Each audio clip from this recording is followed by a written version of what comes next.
इसलिए हमें झूठ पाखंड का सहारा लेने की, पक्षपात करने की जरूरत ही नहीं है। तो भाटिया भगत जी, आप जी एक बार आप मुझे मैसेज कर दीजिए, जो सिम पे जो मैसेज आता है ना, वो मैसेज कर दीजिए, आपका नाम लिख दीजिए और आगे लिख देना कि भगत जी मेरा नंबर अनब्लॉक करो। दास को ध्यान रहेगा, दास आपका नंबर अनब्लॉक कर देगा यदि कर रखा होगा तो। मुकेश सैनी, मिनी बस ले लो। नहीं भगत जी, एवरेज कम आएगा, भाई बहनों की सेवा का दुरुपयोग होगा। एवरेज कम आता है, 6, 7, 8 का एवरेज आता है। लंबी रूट पे गाड़ी जाएगी, दिक्कत हो जाएगी। और फिर मान लीजिए हमारे को 2 भक्तों को कहीं जाना है, तो 2 भगत मिनी बस लेके थोड़ा ना जाएंगे। आपकी सोच अच्छी है, लेकिन 2 भगत, अब मान लीजिए रेलवे स्टेशन से फोन आ गया, भगत जी हम 2 भगत हैं, तो 2 भक्तों के लिए मिनी बस जाएगी, भगत जी कितना खर्चा हो जाएगा। हमारे साधनों का सदुपयोग भी होना चाहिए, और सदुपयोग होगा तभी परमात्मा हमें उसके प्रतिफल में लाभ देगा। घर में हर मंथ रखने होते हैं क्या? देखो, ये 10वां अंश जो होता है, आप जो अपना कोई भी काम धंधा कर रहे हैं और आपको हर महीने यदि सैलरी मिलती है, तो उस सैलरी में से आप जी हर महीने अपना जो 10वां अंश होता है, आपकी जो कमाई का जो 10% है, वो आप जी निकाल के रखो, कोई दिक्कत नहीं। अब जैसे कोई किसान है, अब किसान कहां से निकालेगा हर महीने? उसकी फसल तो 6 महीने में होगी तैयार। तो जब उसकी फसल तैयार हो जाए, तो उस समय वो अब किसान का कोई जो है वो 10वां अंश नहीं होता। उस समय वो अपने श्रद्धा अनुसार अपने अनाज को बेच के, या वो अनाज अपने गुरुदेव से आज्ञा लेके वो आश्रम में दान कर सकता है। जब गुरुजी हो, गुरुजी की पीठ पीछे ये अनाज वगैरह दान नहीं करना। तो जब किसान भाई की जब फसल निकल के तैयार हो जाए, परमात्मा जब उसको प्रॉफिट दे, उस समय वो अपनी इच्छा अनुसार अपने परमात्मा को जाके अपने हाथों से दान करे। वो हर महीने नहीं निकाल सकता। 10वें अंश का भैया रखते हैं, अच्छी बात है, रखना चाहिए सभी को। दास तो नीच है, निकम्मा है, दास तो नहीं निकाल पा रहा। परमात्मा से प्रार्थना करता हूँ, मालिक दया करना। ज्योति का पैसा भाई हमें केवल आप जी सेवा के रूप में लिखवा सकते हैं, वो चाहे ज्योति का हो चाहे पाठ का हो। हमें ज्योति पाठ के नाम से ना लिखवाना, बाद में जब गुरुजी आए तो आप जी उनको दे सकते हैं। भाई हम सरिता दासी गुरुजी की दया से दुकान खोलने जा रही हैं। बहुत अच्छी बात है बहन जी। अगर आप दुकान खोलने जा रही हो, सबसे पहले परमपिता परमेश्वर जी से प्रार्थना करना, और जब दुकान खोलो तो आपने कोई उद्घाटन नहीं करना है, किसी को कोई लड्डू समोसे नहीं बांटने हैं। जब आप दुकान खोलो या उससे पहले जब आप दुकान की साफ सफाई करो, तो अगर आप सुबह साफ सफाई कर रही हो तो आप परमात्मा की ज्योति जला दें और मालिक का मंगलासन कर दें। दोपहर का समय है तो मालिक की ज्योत लगा के असुर निकंदन रमेणी कर लें। शाम का समय है तो मालिक की ज्योत जला के संध्या आरती कर लें। वही हमारा सबसे बड़ा जो है उद्घाटन है। बोलेरो कैंपर गाड़ी ले लो, विचार करेंगे भगत जी, कुछ ऐसा ही परमात्मा प्रेरणा कर रहे हैं। 10 से 15 लाख के बीच में जो भी गाड़ी 8 या 10 सीटर आ जाए, जिसमें कम से कम हमारे 8-10 भाई बहन आराम से आ सकें, और जो गाड़ी थोड़ा रफ एंड टफ हो, जो लंबे रूट पे भी जा सके, तो आप जी का इस जो सुझाव है वो मान्य है। परमात्मा दया करेंगे, हम उस पर विचार करेंगे बैठ के। ज्योति पाठ की भी सेवा में लिखवा सकते हैं, बिल्कुल लिखवा सकते हो भगत जी, लेकिन ये सोच के ना लिखवाना कि हम ज्योति पाठ करवा देंगे, नहीं। आप केवल सेवा में लिखवा सकते हो। और हमें वो ज्योति पाठ का आपने तो परमात्मा के नाम पे निकाल के रखा है, वो तो लग गई आपकी उसी समय। साधु भूखा भाव का, धन का भूखा नहीं, वो तो उसी समय परमात्मा ने स्वीकार जो है वो कर लिया। लेकिन हमें जो सेवा आप लिखवाओ, केवल सेवा के नाम पे लिखवाना, ज्योति पाठ के नाम पे ना लिखवाना, भले आपके पास ज्योति पाठ का ही पैसा क्यों ना हो, क्योंकि वो आपके पैसे का सदुपयोग होगा। सत्साए मुफ्ती सुप्ती क्या है? मारुति सुजुकी। मैं सोचा मुफ्ती सुप्ती, अभी क्या मुफ्ती सुप्ती आ गई। नहीं बहन जी, बहुत छोटी गाड़ी है, लंबे रूट पे जा भी नहीं पाएगी। देखते हैं बाकी और कोई। आज मालिक ने सेवा की प्रार्थना भी स्वीकार कर ली। जय हो बंदी छोड़ की, सत्यनारायण दास। बिल्कुल भगत जी, जैसे भाव होते हैं परमात्मा उसी अनुसार। और पहले परमात्मा अपने बच्चों को तैयार करते हैं ज्ञान आधार से। जब भगत ज्ञान आधार से तैयार हो जाते हैं, अपने भाई बहनों पे वो विश्वास करने लग जाते हैं, उसके बाद परमात्मा सेवा लगाते हैं, ताकि लेने वाला कोई दुरुपयोग ना करे, देने वाले को शंका ना हो। सत्साई पवन भगत जी, मैं पंजाब से हूं, मैंने भी कुछ मालिक की सेवा में रखा हुआ। बिल्कुल बहन जी, ये क्या मैसेज था भाई? अनिल दास पठानकोट पंजाब से हूं, मैंने भी कुछ मालिक की सेवा में 10वें अंश का पैसा निकाल के रखा भगत जी। बिल्कुल आप सेवा में भेज सकते हैं भगत जी, आप अपनी एंट्री करवा सकते हैं। लाइव खत्म होने के बाद पहले कोई फोन ना करना। चांद की आकर लॉकेट है जो सोने का है, उसी को लेकर ज्योति का संकल्प लिया था। नहीं भगत जी, लॉकेट में हमने ज्योति जो लॉकेट हम पहनते हैं गुरुजी का, पहली बात तो केवल गुरुजी की फोटो होनी चाहिए। अगर उसमें पीछे दाढ़ी मूछ वाले की फोटो है तो बिल्कुल नहीं आपने रखना। लॉकेट पहनो तो केवल अपने गुरुजी की जो है छवि वाला पहनो आगे पीछे, और वह ना पहनोगे तो भी कोई बड़ी बात नहीं, लॉकेट में परमात्मा नहीं है। अगर आपने लॉकेट को सोने या चांदी में जड़वा रखा है तो ये मूर्खता है, अज्ञानता है। आप उस सोने चांदी को निकाल के बेच दो, लॉकेट को सिंपल तरीके से पहनो बाबा जी। सोना बेचे नहीं है, बेचकर सेवा में दे सकते हैं पवन भैया जी, बिल्कुल दे सकते हो बहन जी, कोई दिक्कत नहीं है। दुखी होके सेवा नहीं करना, परेशान होके सेवा नहीं करना, आसानी से आप कर सकते हो, आपका कोई विरोध नहीं है, ठीक। दुखी होके नहीं करना बहन जी, क्योंकि हम अपनी कोई जमीन खरीदने के लिए नहीं ले रहे। ये पवन दास अपना मकान बनाने के लिए पैसा नहीं ले रहा है। घनश्याम दास 1 लाख रुपया, इकाई, ढाई, सैकड़ों, हजार, 10,000, लाख, 1 लाख रुपया।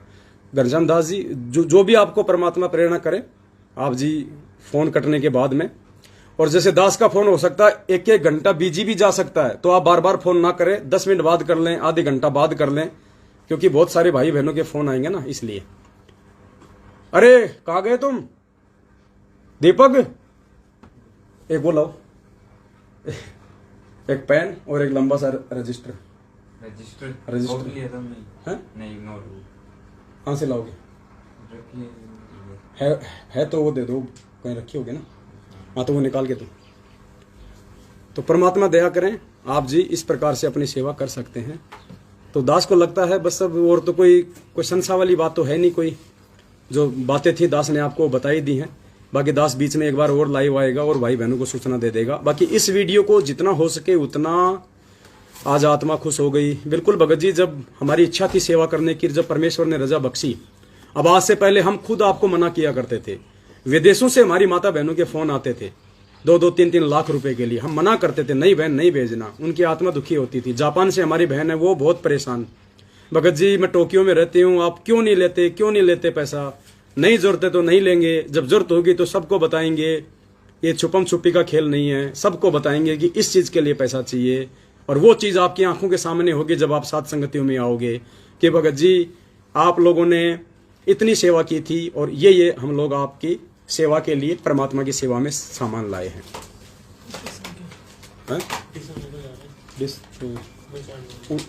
उसमें लगा दे, पावर बैंक में लगा दे।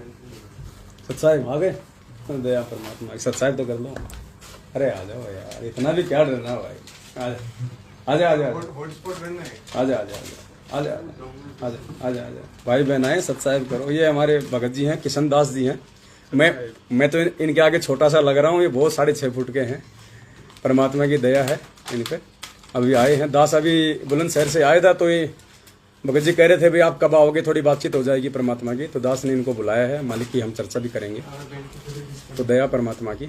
बैठो, भगत जी को पानी वाणी पिलाओ, श्रीखंड खिलाओ भगत जी को। श्रीखंड लेके आए थे सुबह भगत जी, सुबह कजोड़ भगत जी रात को ड्यूटी पे चले गए थे।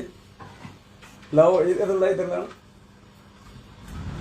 फिर ये श्रीखंड है, ये हमारे यहाँ पे राजस्थान में मिलता है।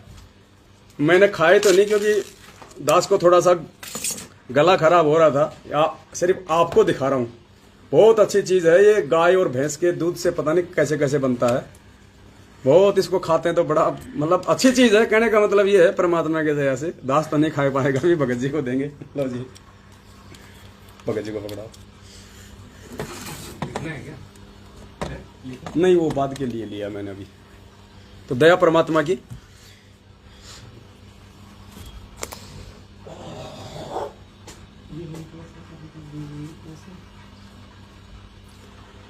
तो मैं एक बार पुनः याद दिला देता हूं। दास के दोनों मोबाइल नंबर इस लाइव वीडियो के ऊपर मैसेज में मैं अभी डाल दूंगा, और किसी भी नंबर पे कोई एंट्री नहीं करवानी सिवाय उन 2 नंबरों के जो दास के इस लाइव वीडियो के ऊपर मैसेज में मिलेंगे। और कंफर्म कर लेना, वही नंबरों पे आपने एंट्री करवानी है। दास की आवाज आप जानते हो, पहचानते हो।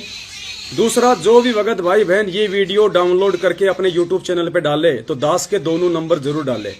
हो सकता है कोई फर्जी आदमी भी इस वीडियो को डाउनलोड करके अपने YouTube चैनल पे वैसा YouTube चैनल बना के डाल सकता है, और वो अपने मोबाइल नंबर भी डाल सकता है।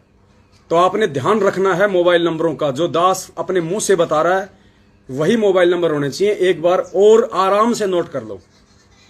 आपको 2 मिनट का टाइम दे रहा हूं, उसके बाद मैं लिखवाऊंगा। उन दोनों नंबरों को नोट कर लो, उन्हीं नंबरों पे आपने फोन करना है, उन्हीं नंबरों पे आपने अपनी एंट्री करवानी है। और उन दोनों में से यदि किसी एक नंबर से आपके पास में फोन आए कि भगत जी आपने इस खाता नंबर में अपनी सेवा डालनी है, तो ही डालनी है उसी में, अन्यथा नहीं डालनी। और बहुत सोच समझ के दास की आवाज सुन लेना सबसे बड़ी बात है। नंबर भी आजकल ऐसे ऐसे सिस्टम है, आपके पास कोई फोन करेगा तो मेरा नंबर चला जाएगा, लेकिन दास से बात करके, परमात्मा दया करें, दास से बात करके, और जो जो भगत भाई बहन एंट्री करवा देंगे, दास लाइव में आके फिर उनका नाम भी बताएगा। सिर्फ नाम लेगा, क्योंकि बहुत सारे को दिक्कत होती है, कहीं उनके परिवार वाले ना सुन ले, कोई और ना सुन ले, तो कोई दिक्कत नहीं, दास केवल नाम बोलेगा ताकि आपको कंफर्म हो जाए कि हमारी सेवा वहां पे जा चुकी है, हमारी एंट्री हो चुकी है। तो नंबर लिख लो, दोनों नंबर दास अंग्रेजी में बोलेगा।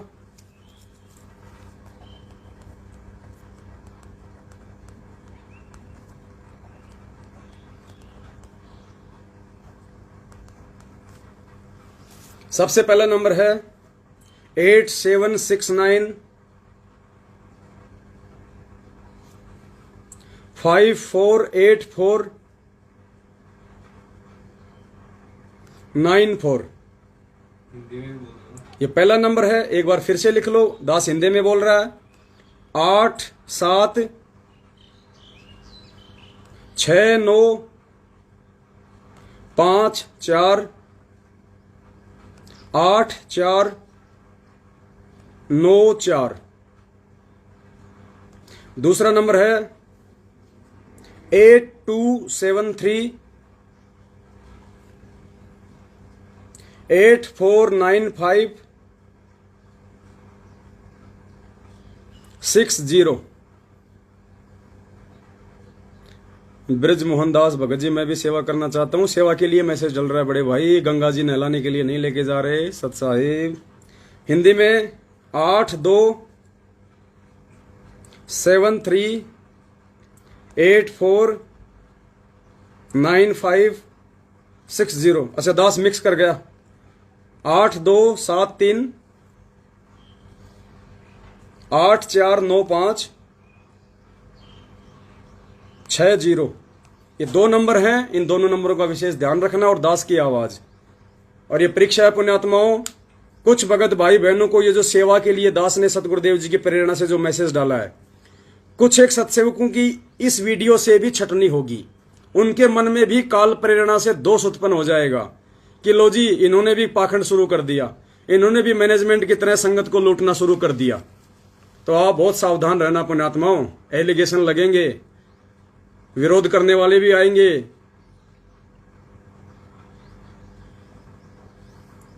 आपने अपना डिसीजन ज्ञान आधार से स्वयं लेना है, दुनिया को देख के नहीं चलना है। आपको उचित लगे, आपको सही लगे, आपकी आत्मा अंदर से गवाह दे। अगर आप मर्यादा में हैं तो आत्मा परमात्मा की है, आपको भटकने नहीं देगी, आपको सही मार्गदर्शन देगी। अगर आपकी आत्मा अंदर से गवाह दे कि हमारी सेवा का दुरुपयोग नहीं होगा और इससे बढ़ के मौका हमें आगे आने वाले समय में नहीं मिलने वाला, उसके बाद आप जी एंट्री करवा लेना, अन्यथा आपके प्रति हमारा प्यार प्रेम वो ही रहेगा, चाहे आप 1 रुपया भी ना दो। आप दोगे, अपने लिए दोगे, आपकी सेवा लगेगी, आपके भाई बहनों की सेवा में होगा। नेपाल से दास की 15,000 रुपये स्वीकार कीजिए। ठीक है भगत जी, जो भी परमात्मा करवाएं आप जी एंट्री करवा देना। और अगर एक बार आपका फोन ना लगे, एंगेज आवे, बिजी आवे, तो पुण्यात्माओं जल्दबाजी ना करना, 10-15 मिनट बाद में रुक के फिर करना। और ये 7-8 दिन तक हमारा ये अभियान चलेगा केवल एंट्री करने का, उसके बाद फिर आपको बताया जाएगा। तो इसी के दास अपने शब्दों को विराम देता है। परमपिता परमेश्वर जी के आशीर्वाद से आप सभी भाई बहन वीडियो को ज्यादा से ज्यादा शेयर करें, ज्यादा से ज्यादा भक्तों तक पहुंचाएं, ज्यादा से ज्यादा यूट्यूब पे डालें, क्योंकि ये धर्म का मार्ग है, खुला मार्ग है। हम कोई चोरी नहीं कर रहे, सब कुछ खुल्लम खुल्ला है यहाँ पे। हम इनकी तरह चोरी नहीं करते, हम ज्योति पाठ का पैसा जाट आरक्षण में नहीं लगाते, हम दान का पैसा आनंदपाल सिंह की सीबीआई जांच में नहीं लगाते। ये खुला मार्ग है, परमात्मा का मार्ग है, जो जैसा करेगा वैसा पाएगा। मालिक ने विधान से परिचित करवा दिया है। तो दास अब अनुमति चाहता आप सभी भाई बहनों से, बीच में एक बार आके आपको दास और थोड़ा सा जो है सूचित कर देगा सेवा के विषय में। पवन भाई जो मेरी क्या है भाई, अब मैसेज चले गए ऊपर, दास को ध्यान नहीं, मैसेज बार बार बहुत ज्यादा आ रहे हैं ना, तो कोई बात नहीं, नॉर्मली मोटा मोटा आपको समझा दिया है। जो भगत भाई बहन वीडियो के बीच में जुड़े हैं लाइव, उनसे प्रार्थना है वीडियो को दोबारा से वो फिर से एक बार देखें, शुरू से वीडियो को देखें, समझें, उसके बाद अपना डिसीजन लें। सत साहिब, बंदी छोड़, सतगुरु रामपाल जी भगवान की जय हो। सत साहिब।